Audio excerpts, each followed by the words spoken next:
Welcome back. So the last part where we finished, Esperanza and Mama and Hortensia and Miguel and Alfonso were on the train leaving Mexico, heading to the United States. So this chapter is called Los Melones, Cantaloupes. They reached the border at Mexicali in the morning. Finally, the train stopped moving and everyone disembarked. The land was dry, and the panorama was barren except for date palms, cactus, and an occasional squirrel or roadrunner. The conductors herded everyone into a building where they stood in long lines waiting to pass through immigration. Esperanza noticed that the people in the first cars were escorted to the shortest lines and passed through quickly. Do y'all remember who were sitting in the first cars? What type of people those were? Right, exactly. They were the people who had the money. That was where Esperanza used to sit. And so those are the people who are getting escorted through quickly. Inside, the air was stagnant and thick with the smell of body odor. Esperanza and Mama, their faces shiny with grime and perspiration, looked tired and wilted, and they slumped with even the slight weight of their valises. The closer Esperanza got to the front, the more nervous she became. She looked at her papers and hoped they were in order. What if the officials found something wrong? Would they send her back to her uncle's? Would they arrest her and put her in jail? She reached the desk and handed over the documents. The immigration official seemed angry for no reason. "Where are you coming from?" She looked at Mama, who was behind her. "We're from Aguascalientes," said Mama, stepping forward. "And what is your purpose for entering the United States?"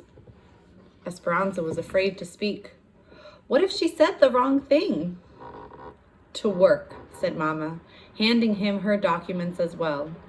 "What work?" demanded the man. Mama's demeanor changed. She stood up straight and tall and deliberately blotted her face with a handkerchief.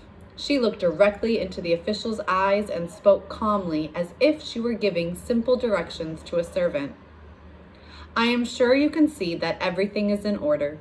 The name of the employer is written there. People are expecting us." The man studied Mama.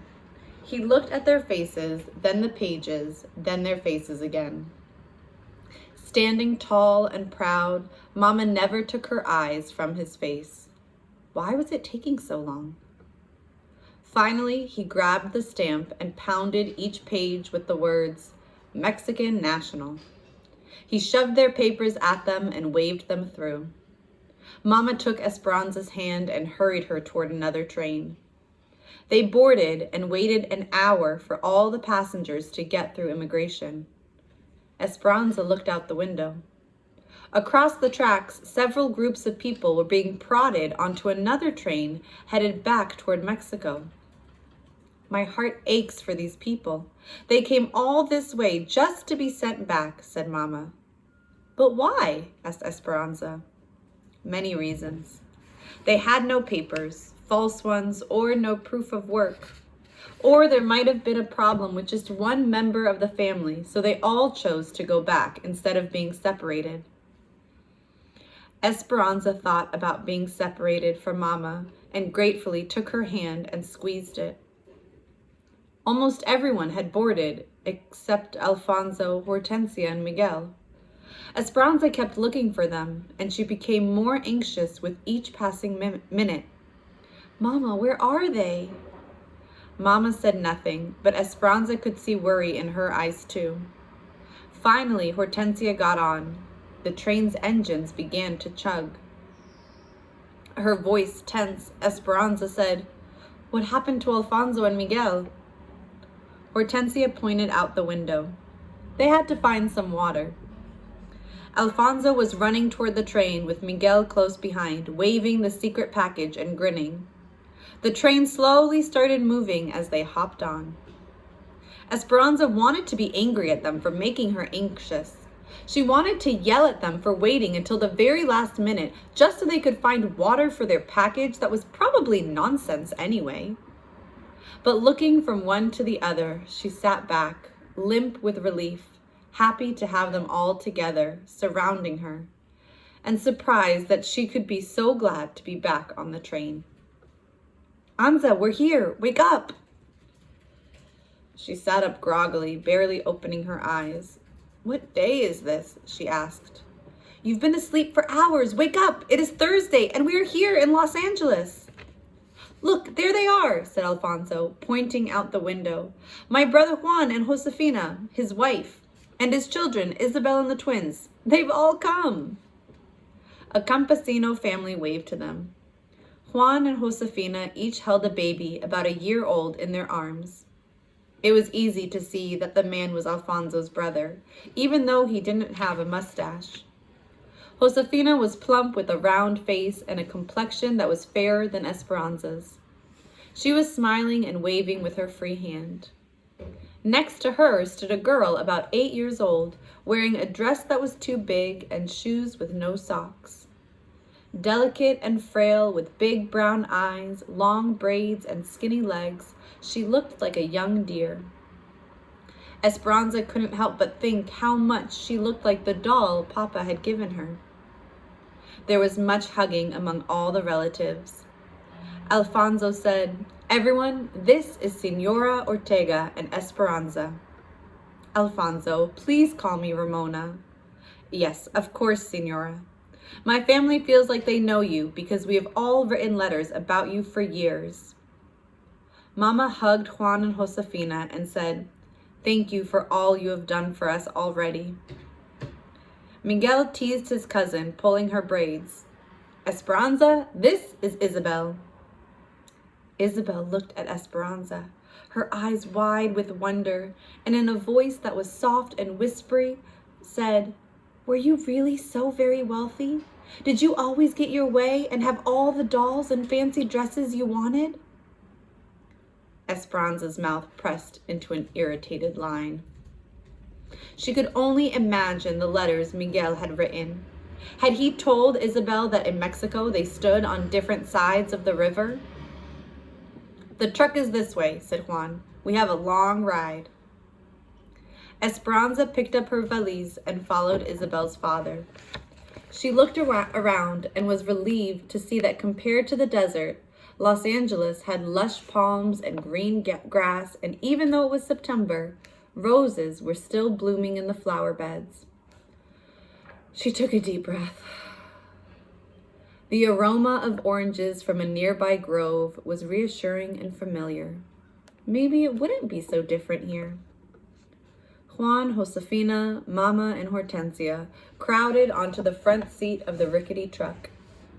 Isabel, Esperanza, Alfonso, and Miguel sat in the truck bed with the babies and the 2 red hens. The vehicle looked like it should be hauling animals instead of people, but Esperanza said nothing to Mama.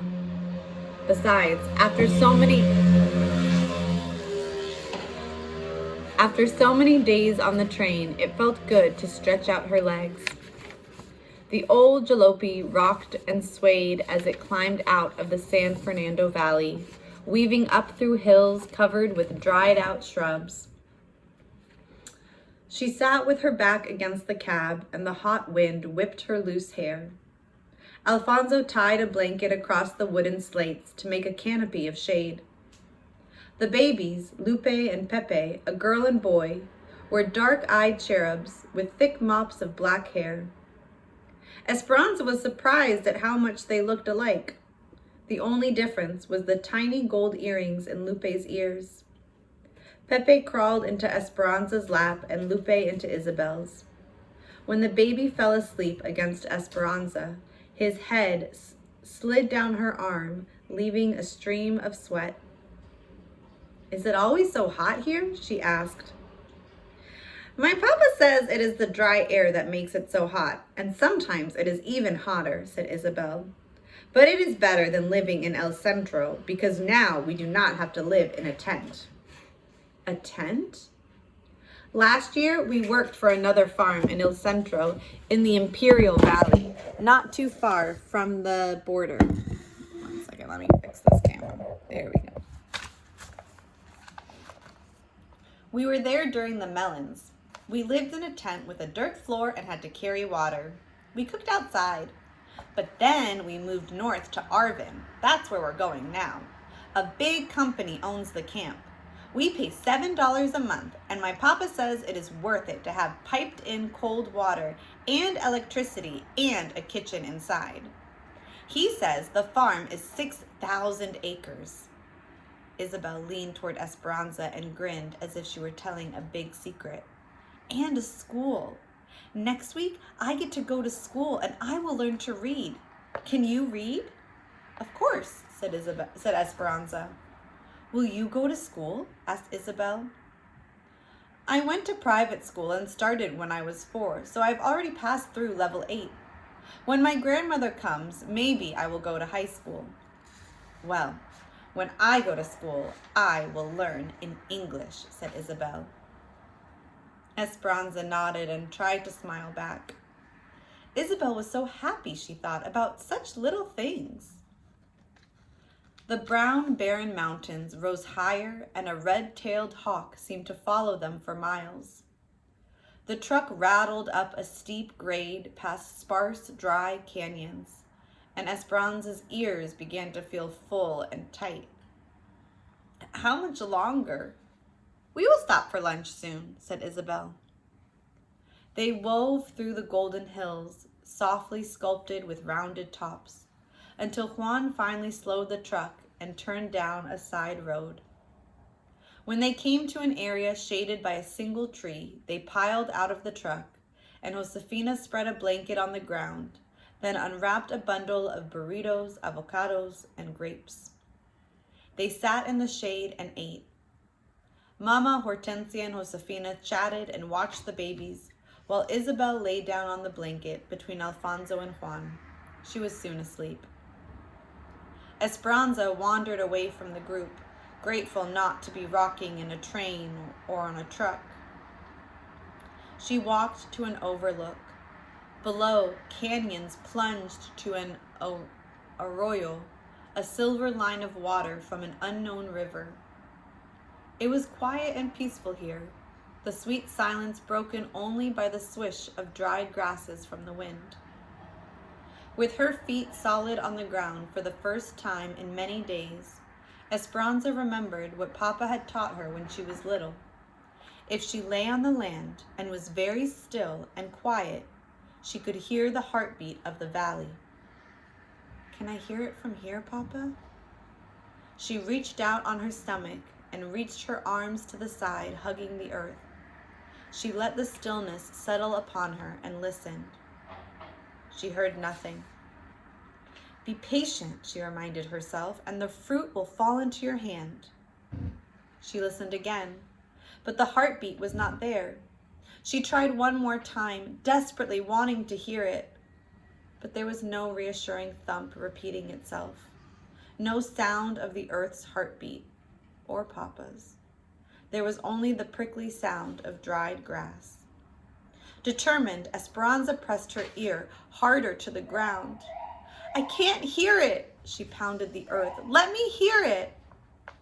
Tears burst from her eyes as if someone had squeezed an overripe orange. Confusion and uncertainty spilled forth and became an arroyo of their own. She rolled on her back, her tears worming down her face into her ears. Seeing nothing but the vast sky in dizzying swirls of blue and white, she began to feel as if she were floating and drifting upward. She lifted higher, and part of her liked the sensation, but another part of her felt untethered and frightened. She tried to find the place in her heart where her life was anchored, but she couldn't. So she closed her eyes and pressed the palms of her hands against the earth, making sure it was there. She felt as if she were falling, careening through the hot air. Her skin perspired and she felt cold and nauseous. She took short breaths, heaving in and out. Suddenly, the world went black. Someone hovered over her. She sat up quickly. How long had she been in the darkness? She held her pounding chest and looked up at Miguel. Anza, are you all right? She took a deep breath and brushed off her dress. Had she really floated above the earth? Had Miguel seen her? She knew her face was red and blotchy. "I'm fine," she said, quickly wiping the tears from her face. "Don't tell Mama. You know, she worries." Miguel nodded. He sat close to her. Without asking any questions, he took her hand and stayed with her, the quiet interrupted only by her occasional staccato breaths. Staccato breath means that's that type of breathing.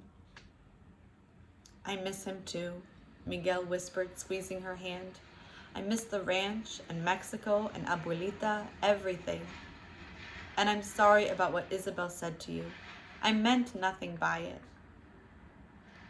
She stared at the dark brown and purple ridges staggered in the distance and let the ripe tears cascade down her cheeks. And this time, Esperanza did not let go of Miguel's hand. They were heading down a steep grade on Highway 99 when Isabel said, "Look!" Esperanza leaned around the side of the truck. As they rounded a curve, it appeared as if the mountains pulled away from each other, like a curtain opening on a stage, revealing the San Joaquin Valley below. Flat and spacious, it spread out like a blanket of patchwork fields. Esperanza could see no end to the plots of yellow, brown, and shades of green. The road finally leveled out on the valley floor, and she gazed back at the mountains from where they'd come. They looked like monstrous lion's paws resting at the edge of the ridge. A big truck blew its horn, and Juan pulled over to let it pass, its bed bulging with cantaloupes. Another truck and another did the same. A caravan of trucks passed them, all piled high with the round melons. On one side of the highway, acres of grapevines stretched out in soldiered rows and swallowed up the arbors. On the other side, fields and fields of dark green cotton plants became a sea of milk-white puffs. This was not a gently rolling landscape like Aguascalientes. For as far as the eye could travel, the land was unbroken by even a hillock. Esperanza felt dizzy looking at the repeated straight rows of grapes and had to turn her head away. They finally turned east off the main highway. The truck went slower now, and Esperanza could see workers in the fields. People waved, and Juan honked the truck horn in return. Then he pulled the truck to the side of the road and pointed to a field that had been cleared of its harvest. Dried, rambling vines covered the acre, and leftover melons dotted the ground. "The field markers are down. We can take as many as we can carry," he called back to them. Alfonso jumped out, tossed a dozen cantaloupes to Miguel, then stepped up to the running board and slapped the top of the truck for Juan to start again. The melons, warmed by the valley sun, rolled and somersaulted with each bump of the truck. Two girls walking along the road waved, and Juan stopped again. One of them climbed in, a girl about Miguel's age. Her hair was short, black, and curly, and her features were sharp and pointed. She leaned back against the side of the truck, her hands behind her head, and she studied Esperanza, her eyes darting to Miguel whenever she could. "This is Marta," said Isabel. "She lives at another camp where they pick cotton, but it is owned by a different company. Her aunt and uncle live at our camp, so she stays with them sometimes." "Where are you from?" asked Marta. "Aguascalientes, El Rancho de las Rosas," said Esperanza. "I've never heard of El Rancho de las Rosas. Is that a town?" "It was the ranch they lived on," said Isabel proudly, her eyes round and shining. "Esperanza's father owned it and thousands of acres of land. She had lots of servants and beautiful dresses, and she went to private school too. Miguel is my cousin, and he and his parents worked for them." "So you're a princess who's come to be a peasant? Where's all your finery?" Esperanza stared at her and said nothing. What's the matter? Silver spoon stuck in your mouth? Her voice was smart and biting. A fire destroyed everything. She and her mother have come to work like the rest of us, said Miguel. Confused, Isabel added, Esperanza's nice. Her papa died. Well, my father died too, said Marta. Before he came to this country, he fought in the Mexican Revolution against people like your father who owned all the land. Esperanza stared back at Marta, unblinking. What had she done to deserve this girl's insults? Through gritted teeth, she said, You know nothing of my papa. He was a good, kind man who gave much of his property to his servants. That might be so, said Marta, but there were plenty of the rich who did not. That was not my papa's fault. Isabel pointed to one of the fields, trying to change the subject. Those people are Filipinos, she said. They live in their own camp. And see over there? She pointed to a field down the road. Those people are from Oklahoma. They live in Camp 8. There's a Japanese camp too. We all live separate and work separate. They don't mix us. They don't want us banding together for higher wages or better housing, said Marta. The owners think if Mexicans have no hot water, that we won't mind as long as we think no one has any. They don't want us talking to the Okies from Oklahoma or anyone else because we might discover that they have hot water. See?